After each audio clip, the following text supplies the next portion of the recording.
Olá, meus amados irmãos, a graça e a paz do nosso Senhor e Salvador Jesus Cristo.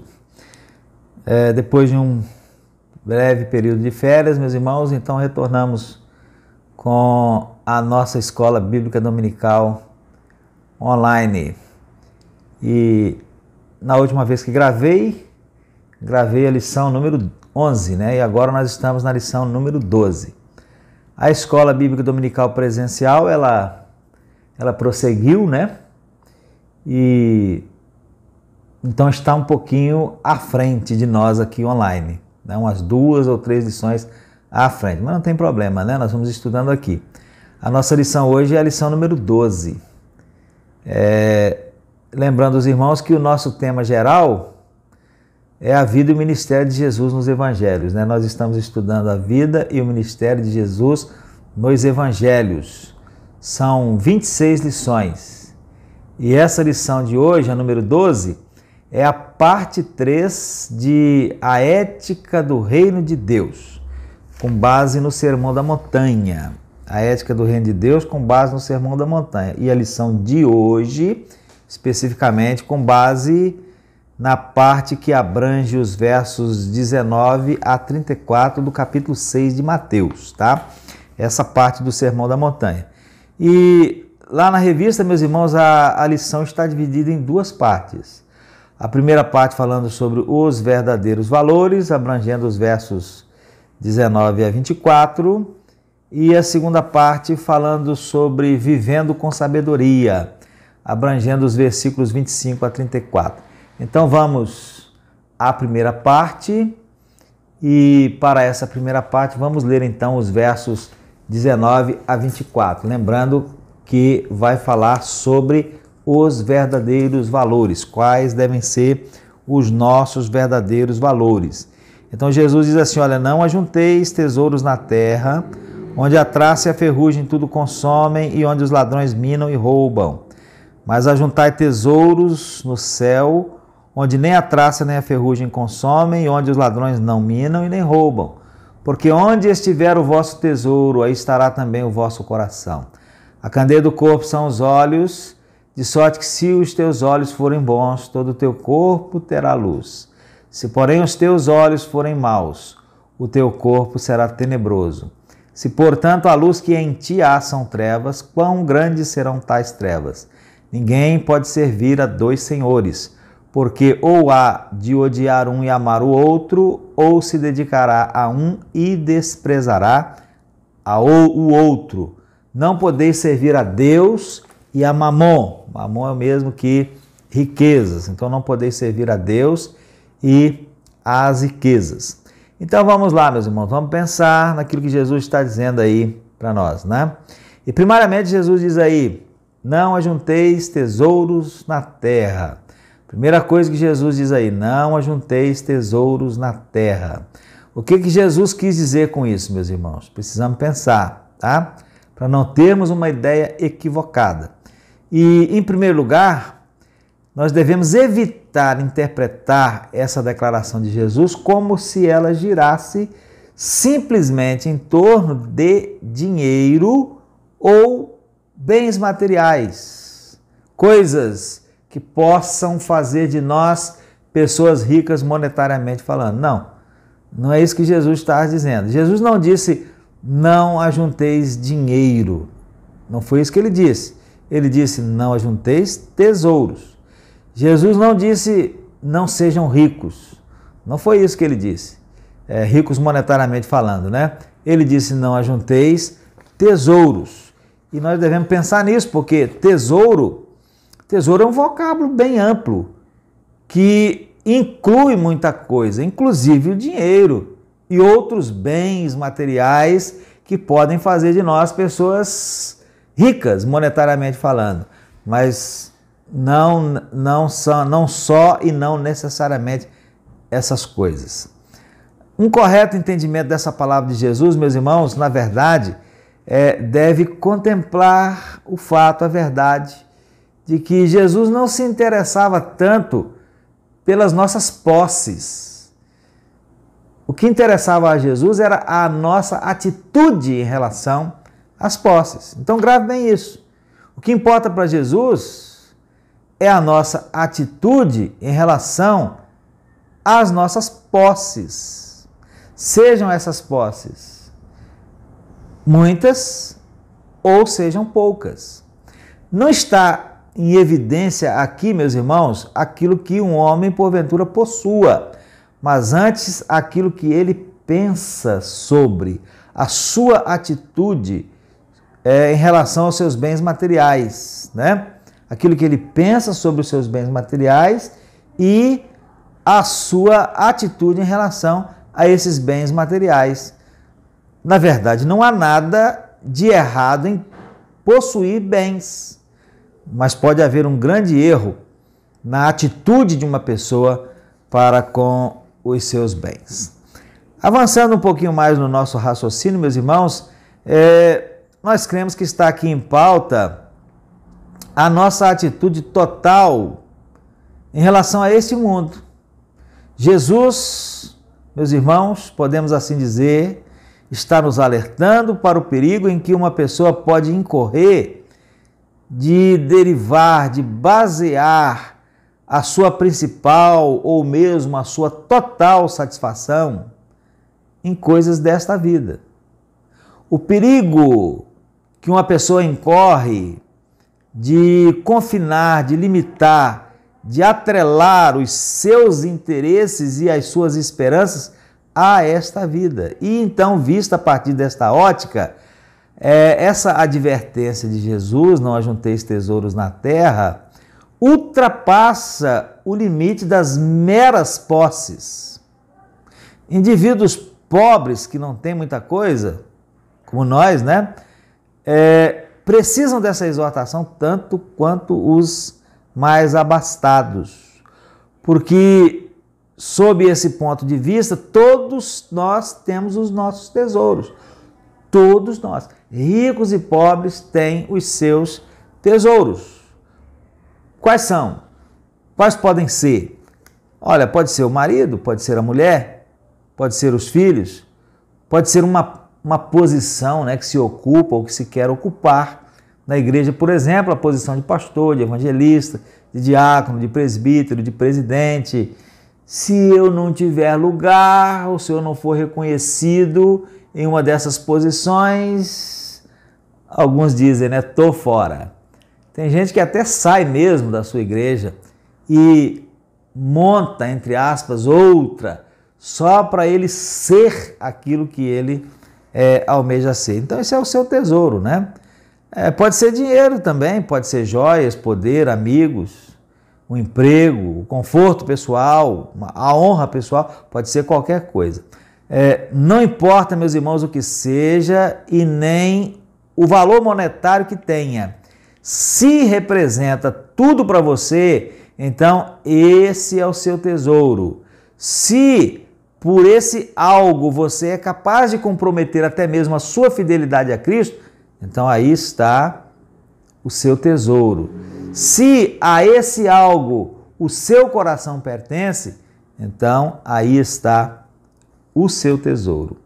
E na Bíblia nós encontramos alguns exemplos, e talvez os dois mais propícios sejam o do mancebo de qualidade e o de Zaqueu, lá em Lucas 18 a 24 e 19, de 1 a 10. Né? Em 18 a 24 está a história do mancebo de qualidade, a quem Jesus disse, olha, vai, vende tudo quanto tens, vem, segue-me e terás um tesouro no céu. Ele saiu triste. Por quê?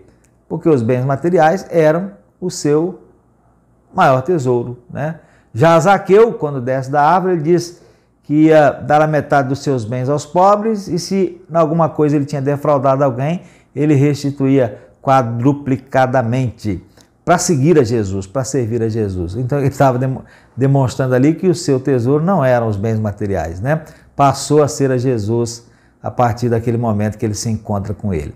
Jesus disse, meus irmãos, em Lucas 14, 26, que quem quiser segui-lo tem que amá-lo mais do que ama o seu pai, a sua mãe, a sua esposa, os seus filhos, os seus irmãos, as suas irmãs e até a si mesmo. E logo depois, Jesus orienta a quem quer segui-lo a que munido dessa informação que tem que amá-lo acima de todas as coisas, então calcule o preço, entre aspas, né? Calcule o preço, o custo de segui-lo, para ver se pode, entre aspas, pagar, para ver se vai conseguir seguir a Jesus, renunciando a todas essas coisas, para ver se essas coisas não são o seu tesouro, né? Ao invés de Jesus. E após advertir a que nós não ajuntemos tesouros na terra, meus irmãos, então Jesus aí nos faz lembrar que esses tesouros, mais cedo ou mais tarde, têm fim, né? Os ladrões minam, roubam, a traça corrói, então eles são corroídos, são roubados. De uma forma ou de outra, um dia nós ficamos sem esses tesouros, nem que seja apenas na eternidade. Lá em Lucas 16, a partir do verso 19, nós temos a história do rico e Lázaro, né? O homem rico viveu rico até o fim da sua vida aqui. Mas quando ele partiu para a eternidade, ele ficou destituído de tudo. Ele não tinha mais nada, nem uma gota de água para refrescar a sua língua. Então, esses tesouros, todos eles, mais cedo ou mais tarde, tesouros terrenos, né? Aquilo que a gente põe no nosso coração, mais cedo ou mais tarde, eles se vão, nem que seja na eternidade. Então, a primeira coisa que Jesus diz aí, olha, não ajunteis, não faça das coisas terrenas, sejam elas muitas, sejam elas poucas, sejam elas de alto valor monetário, sejam elas de pouco valor monetário, seja pessoas, seja o que for, não faça dessas coisas os seus tesouros, não faça das coisas terrenas os seus tesouros, não ajunteis tesouros na terra. E a seguir Jesus diz onde nós devemos ajuntar os tesouros, aonde é? Nos céus. Quando Jesus é mais importante do que tudo para nós, meus irmãos, nós estamos ajuntando tesouros no céu. Ou, dizendo de outra forma, isto é sinal de que os nossos tesouros, isto é, as coisas que mais nos importam, as coisas que mais são valorosas para nós, são as celestiais, ou as coisas que dizem respeito ao reino celestial, o que, por sua vez, é sinal de que nós somos os bem-aventurados do início desse sermão de Jesus, né? Os bem-aventurados a quem, dentre outras coisas, pertence o reino dos céus e serão chamados filhos de Deus. Estas coisas, entre aspas, estas sim, né? Que nós ajuntamos nos céus, essas não podem ser roubadas ou corroídas. E depois aí Jesus diz assim, olha, onde estiver o vosso tesouro, aí estará também o vosso coração. Meus irmãos, que palavras profundas e ao mesmo tempo sérias, né, nós temos aqui. Onde estiver o vosso tesouro, aí estará o vosso coração. Isso significa, meus irmãos, que é com essas coisas que nós vamos nos importar em primeiro lugar.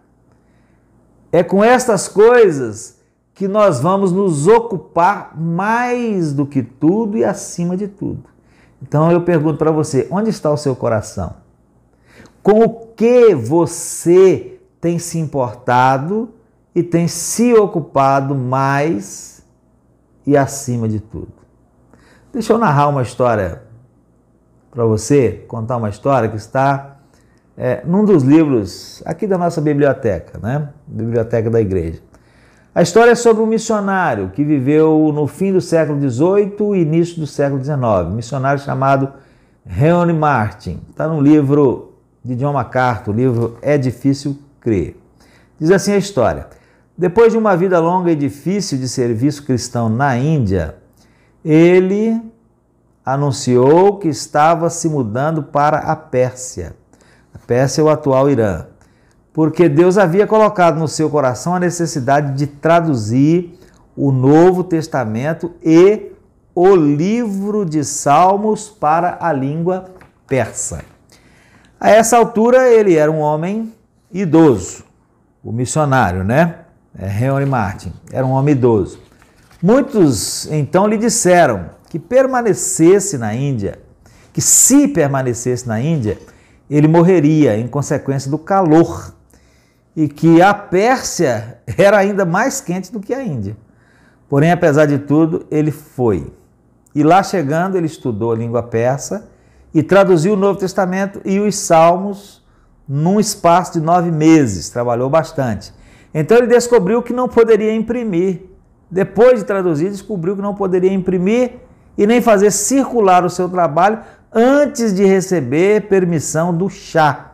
Shah é o título do monarca persa, né? Assim sendo, ele viajou 965 quilômetros até Teherã, mas chegando lá, não recebeu permissão para ver o Shah, o monarca persa. Henry Martyn então voltou e percorreu 640 quilômetros para falar com o embaixador britânico, o qual lhe deu as cartas de apresentação necessárias e o enviou de volta outros 640 quilômetros até Teherã. Isso, meus irmãos, foi em 1812. E Henry Martyn fez toda essa viagem montado numa mula, viajando à noite e descansando durante o dia, protegido do sol, né, escaldante do deserto. De dia, protegido apenas por uma tira de lona, e à noite ele estava viajando lá na sua mula, né? Então, finalmente, ele chegou a Teherã e foi recebido pelo Shah. Com a recomendação do ministro, ele foi recebido pelo Shah, que lhe deu a permissão para que as escrituras fossem impressas e postas em circulação na Pérsia. Mas 10 dias depois ele morreu. Pouco antes da sua morte, ele tinha escrito uma frase no seu diário. Ele escreveu assim: eu me sentei no jardim e pensei em meu Deus, com doce conforto e paz. Na solidão, meu companheiro, meu amigo e meu confortador. Meus irmãos, esse homem já tinha trabalhado muito para a causa de Deus. E ele poderia ter voltado para seu país e gozar de uma merecida aposentadoria, mas o seu coração não estava nisso. O seu coração estava em Deus e nas coisas de Deus. Onde está, meus irmãos, o nosso coração? Onde está o seu coração? É justamente aí onde está o seu coração que se encontra aquilo que acima de tudo é precioso para você. Será que Jesus Cristo é precioso acima de tudo para você? Você tem dado a Jesus Cristo o seu tempo que você poderia usar para outras coisas, como lazer, como descanso. Tem dado esse tempo para Jesus? Você tem dado a Ele o seu talento? Qual é o seu talento? Está usando ou está enterrando? Está usando para quem? Você tem dado a Ele o seu dinheiro, os seus bens? Se não tem, por que não tem? O que está impedindo? Você pode ter diversas razões, mas será que elas são razões legítimas? Razões aceitáveis diante de Deus? Onde está o seu coração? No céu ou na terra? Então, meus irmãos, esta é a primeira parte, né? Os verdadeiros valores. Os verdadeiros valores são os celestiais.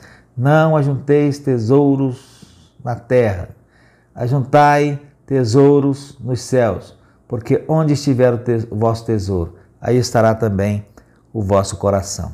Agora vamos à segunda parte, que é vivendo com sabedoria. Então vamos ler os versos 25 até 34, que dizem assim: por isso vos digo, não andeis cuidadosos, ansiosos, quanto à vossa vida, pelo que haveis de comer ou pelo que haveis de beber, nem quanto ao vosso corpo, pelo que haveis de vestir. Não é a vida mais do que o mantimento e o corpo mais do que a vestimenta? Olhai para as aves do céu, que não semeiam, nem cegam, nem ajuntam em celeiros, e vosso Pai Celestial as alimenta. Não tendes vós muito mais valor do que elas? E qual de vós poderá, com todos os seus cuidados, acrescentar um côvado à sua estatura? E quanto ao vestuário, por que andais solícitos? Olhai para os lírios do campo, como eles crescem, não trabalham nem fiam. E eu vos digo que nem mesmo Salomão, em toda a sua glória, se vestiu como qualquer deles. Pois se Deus assim veste a erva do campo, que hoje existe e amanhã é lançada no forno, não vos vestirá muito mais a vós, homens de pequena fé. Não andeis, pois, inquietos, dizendo que comeremos, ou que beberemos, ou com que nos vestiremos. Porque todas essas coisas os gentios procuram. De certo, vosso Pai Celestial bem sabe que necessitais de todas essas coisas. Mas buscai primeiro o reino de Deus e a sua justiça, e todas essas coisas vos serão acrescentadas. Não vos inquieteis, pois, pelo dia de amanhã, porque o dia de amanhã cuidará de si mesmo. Basta a cada dia o seu mal. Então, vivendo com sabedoria. E aí Jesus diz assim, olha, não andeis cuidadosos, não andeis ansiosos. Em primeiro, cabe dizer, meus irmãos, que existem muito boas razões para nós não andarmos ansiosos. A primeira delas é a soberania de Deus. E a soberania de Deus é aquele atributo pelo qual ele domina de forma absoluta sobre toda a criação. E esse domínio de Deus sobre toda a criação, meus irmãos, está embasado, assentado sobre os fatos de que ele é onisciente, onipotente e absolutamente livre. Por onisciência, meus irmãos, nós devemos entender conhecimento total e perfeito sobre todas as coisas. Deus sabe todas as coisas. Deus sabe tudo sobre você em todos os dias antes de hoje. Deus sabe tudo sobre você hoje. E Deus sabe tudo sobre você daqui para frente em todos os dias que você ainda tiver sobre a face desta terra e até depois. Se daqui a 10 anos você vai passar por uma necessidade, uma provação, Deus já o sabe hoje. Isso é só um vislumbre do que é a onisciência de Deus. Por onipotência, nós devemos entender que Deus possui total poder sobre todas as coisas. Então, ele não só sabe, como ele pode todas as coisas, e todas as coisas são para ele igualmente fáceis de operar. Curar um enfermo, multiplicar 5 pães e 3 peixinhos, de forma que comam mais de 5.000 e ainda sobre 12 cestos, criar todo o universo a partir do nada, né? E qualquer outra coisa, são para Deus igualmente fáceis. Não há nada mais e nem menos fácil para ele. E por absoluta liberdade, nós devemos entender que Deus não é, nunca foi e nunca será limitado por nada e nem por ninguém.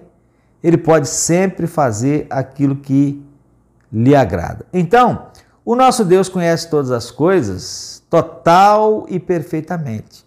Tem poder absoluto sobre todas essas coisas e é livre para agir conforme ele quiser sobre todas as coisas. Nada, absolutamente nada acontece sem a permissão e o controle de Deus.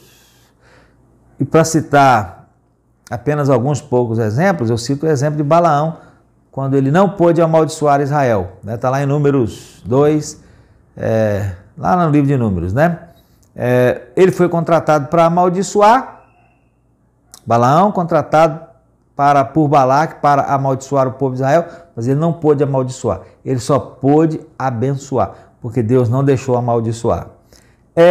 Lá no livro de Jó, né, nós vemos Satanás só podendo fazer com Jó ou a Jó aquilo que Deus deixou. E por que Deus deixou? Se Deus não tivesse deixado, ele não podia fazer nada. Ele não pôde ir além daquilo que Deus deixou. Outro exemplo, as autoridades religiosas judaicas que queriam prender e matar Jesus não puderam fazê-lo enquanto não chegou o tempo determinado por Deus. Você pode ver lá em João 7, João 8, João 13, João 18, João 19, tá tudo escrito lá, né? Eles queriam matar, queriam prender Jesus, mas não puderam fazer enquanto não chegou o tempo determinado por Deus. Então, se assim o é, meus irmãos, tudo o que acontece, por menos que nós sejamos psicologicamente capazes de entender, acontece, tudo que acontece, acontece debaixo do olhar de Deus e debaixo da soberana permissão de Deus. Porém, esse conhecimento disso, dessas coisas, não seria de forma alguma confortante não nos seria de forma alguma tranquilizador não fosse o fato de que esse Deus soberano é mais do que o nosso Criador. O que ele é? A palavra de Deus diz aí que ele é o nosso Pai que está nos céus. E essa é a segunda razão para nós não andarmos ansiosos, para nós vivermos sabiamente não andando ansiosos. Esse Deus que pode todas as coisas, ele é o nosso Pai Celestial.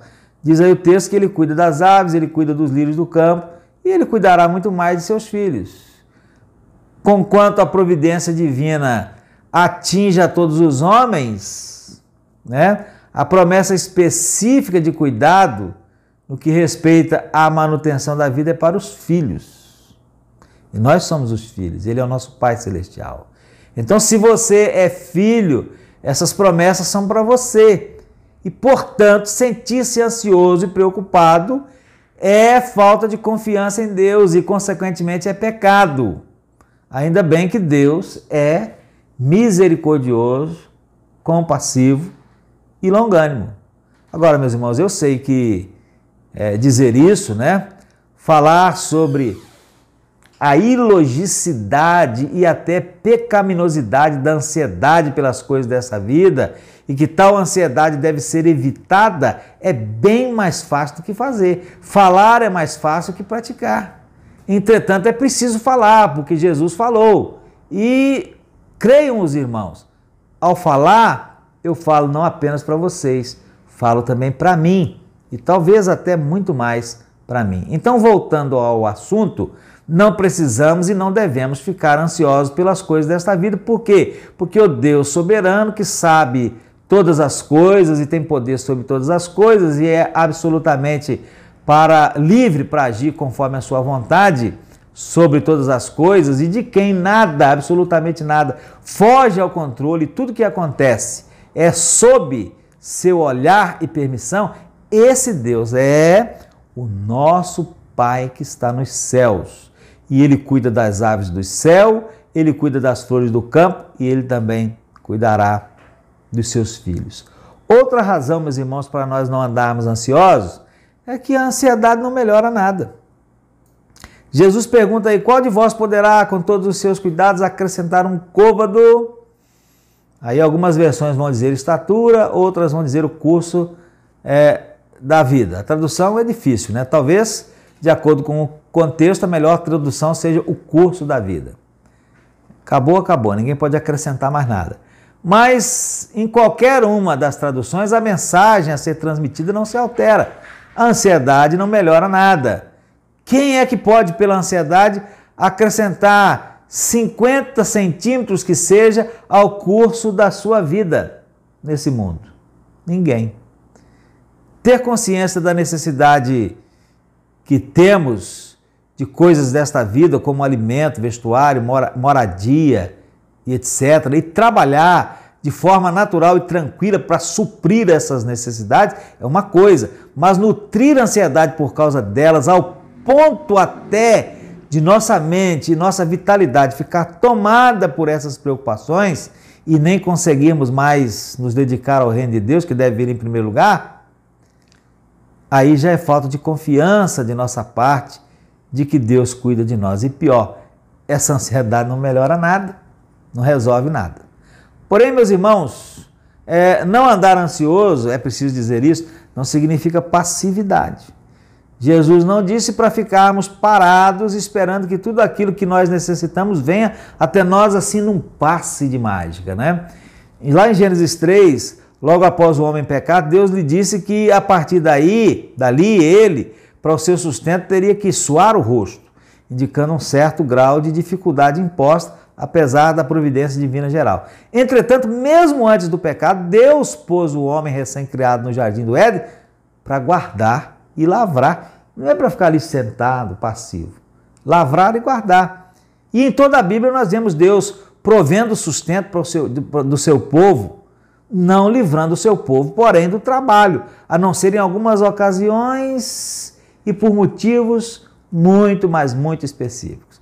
Então nós temos que agir, temos que sair, por exemplo, em busca do emprego, em busca de com o que adquirir o nosso sustento, o nosso vestuário, a nossa habitação, a nossa saúde, até mesmo o desenvolvimento da obra de Deus nesse mundo demanda muito trabalho da nossa parte. Não tem espaço para a passividade, para ficar não fazendo nada em nossa vida, mas também não deve haver para a ansiedade, nem passividade, nem ansiedade. Então, atitude, ação, trabalho, porém com fé e tranquilidade. Nem ansiedade e nem passividade. E, por último, meus irmãos, o reino de Deus e a sua justiça, diz aí Jesus, devem ser a nossa prioridade máxima. Buscai, portanto, em primeiro lugar, o reino de Deus e a sua justiça. E primeiro aqui, meus irmãos, primeiro significa o seguinte: primeiro é antes de qualquer coisa. Primeiro é mais importante do que qualquer outra coisa. E primeiro é melhor do que qualquer outra coisa. Então, antes de qualquer coisa, mais importante que qualquer coisa, melhor do que qualquer coisa, é o reino de Deus e a sua justiça. Então, meus irmãos, não abriguemos a ansiedade em nenhuma parte, nenhum cômodo, entre aspas, do nosso coração, em nenhum tempo ou circunstância. Confiemos na soberania de Deus e de que tudo o que acontece está sob o seu olhar onisciente e onipotente e a sua permissão. Confiemos no fato, meus irmãos, de que Deus é o nosso Pai que está nos céus. Sejamos ativos e não passivos, mas confiantes de que tudo está sob o controle de Deus e busquemos em primeiro lugar o reino de Deus, confiantes de que as demais coisas nos serão acrescentadas. No trabalho, no lazer, na rua, em casa, na igreja, na escola, em qualquer lugar em que estivermos. Que o reinar de Deus seja uma realidade presente. Então, esta é uma maneira sábia de viver. É uma maneira sábia de viver. E aí a autora da lição, ela conclui dizendo o seguinte: devemos trabalhar fazendo tudo que estiver ao nosso alcance, dentro dos princípios do reino de Deus, para termos um viver digno neste mundo. As inquietações pelo futuro, no entanto, não devem roubar-nos a paz, dificultando as nossas ações. Se dermos prioridade ao reino de Deus e à sua justiça em nossas vidas, as riquezas espirituais valerão mais para nós do que os bens materiais. Tal prioridade já será capaz de diminuir a nossa ansiedade, tornando-nos mais felizes e entregues à vontade de Deus. Além disso, reconheceremos que tudo que temos e somos deve ser usado não de forma egoísta, mas de uma maneira que beneficie o reino de Deus e glorifique aquele que é o rei da nossa vida. Que os tesouros mais importantes para nós sejam aqueles que estão onde nem a traça nem a ferrugem consomem e onde os ladrões não conseguem roubar. Amém? E que Deus abençoe a vida de cada um dos irmãos.